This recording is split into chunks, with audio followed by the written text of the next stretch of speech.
If you're looking for the best beginner dirt bike for a teenager but not sure where to start because there's so many bikes to choose from, well, I want to show you how to choose the right one based on your specific needs, because if you start on the wrong one, it can make it frustrating or even dangerous to ride. So first you need to realize that there are three main types of dirt bikes for teenagers. The first one is a trail bike, and this would be a 4-stroke air-cooled 125 to 250cc dirt bike. It's the most beginner friendly because it's cheaper to buy, easier to ride, cheaper to maintain, and it will help you build up your confidence much quicker if you're a trail rider. Bike number 2 is the Motocross Bike. It has a high performance engine that has a lot more power. It's super snappy.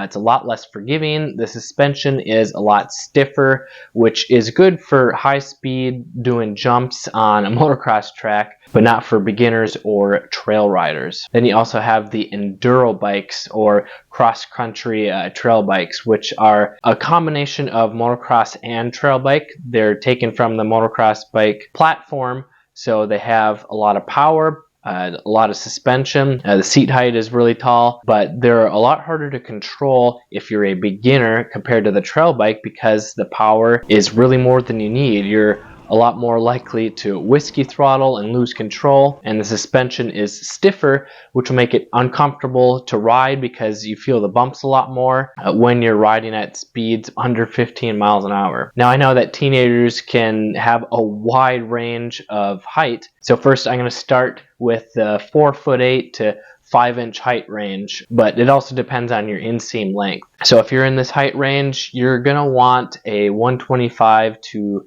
140 or 150cc trail bike. And for new bikes, this would be the Honda CRF 125, the Yamaha TTR 125, and the Kawasaki KLX 140. And if you're 5 foot tall or shorter, then you're going to want the small wheel version. And what is the small wheel? Well, it has the 17 and 14-inch wheel sizes. And I know Yamaha, they only offer the TTR 125 LE, which is the large wheel or the big wheel. So if you want the Yamaha 125, you're going to have to buy a used one unless you feel comfortable enough to ride the large wheel. Now, comparing the Honda, Yamaha, and Kawasaki, they're all really good bikes. They're all super easy to ride and learn how to use the clutch, because the power is smooth right off of idle, making it very easy to learn how to use the clutch to get going so you don't stall it. The suspension is nice and plush, so when you're riding at 5 to 10 miles an hour, it's going to soak up the bumps really well, so it won't feel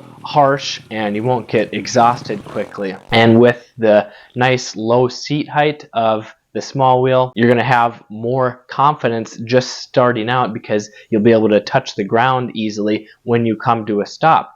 And when you have more confidence riding a smaller bike when you're just getting started, this not only makes it more enjoyable, but you can focus on learning the proper basic techniques to trail riding, which will make you a better, safer, faster rider even quicker. Because if you're riding a taller, heavier bike, you start to feel intimidated, and this can just hold you back from having more confidence when you're starting out. Now, the Honda, Kawasaki, and Yamaha, they all offer electric start on their 125s or the 140, and they all have a carburetor, which is nice and simple, but it can clog up if you let it sit for 6 months to a year or longer and are using bad gas. But if you want fuel injection, the Honda 125 starting in 2019 is the only mid-sized trail bike to offer it. All these bikes are really low maintenance, so you mostly just have to change oil, fill it up with gas, check the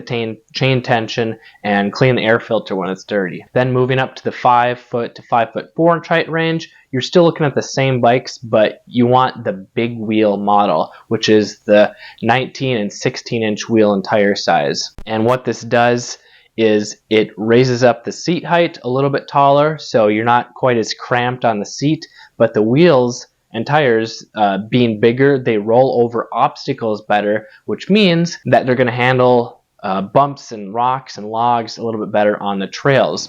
And it's a little bit longer wheelbase, which makes the bike a little bit more stable and less likely to wheelie or rock back and forth if you're a bigger rider. So how do you know which is the small wheel and the big wheel?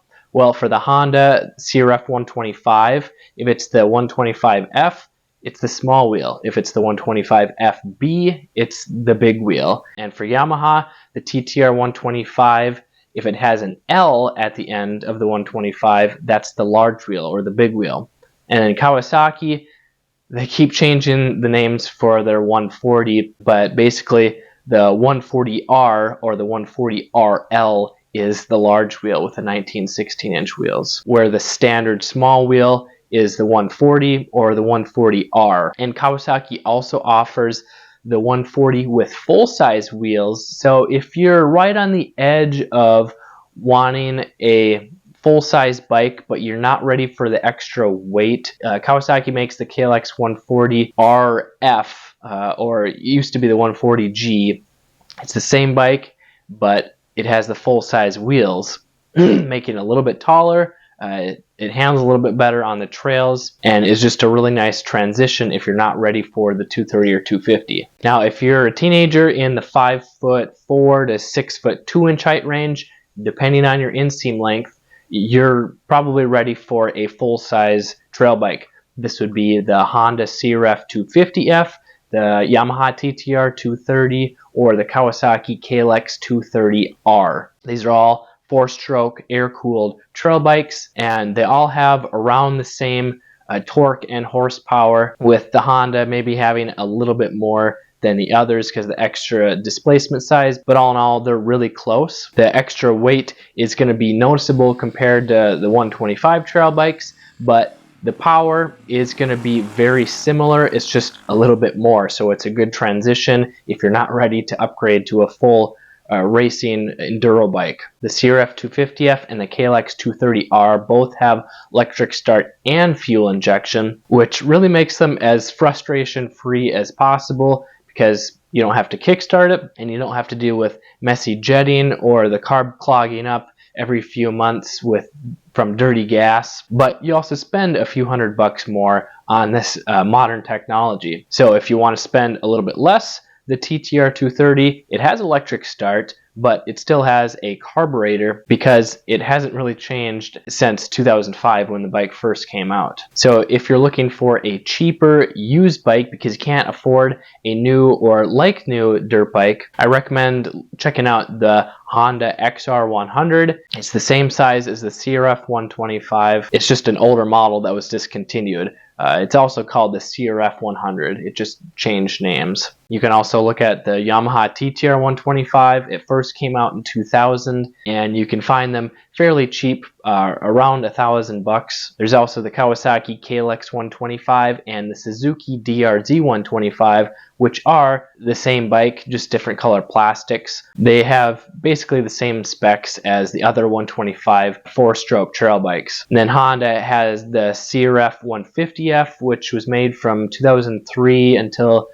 2017, I believe, where it's the same size as the CRF 125FB, the big wheel. It has a little bit more power. The 03 to 05 are kickstart only, while the 06 and newer 150Fs are electric start. And make sure you're looking at the CRF 150F and not the 150R, because that's the race bike. And if you don't mind going back a little bit older, the Honda XR200 is a great beginner bike if you don't mind kickstart. It has a nice low seat height and is super easy to ride. And if this is your first dirt bike, I'm guessing you, or maybe your teenager, doesn't have proper riding gear yet. And if you want to know what you need without breaking the bank, you should check out this video here where I show you step by step the gear you need and why you might not need to spend the most money to get the most safety.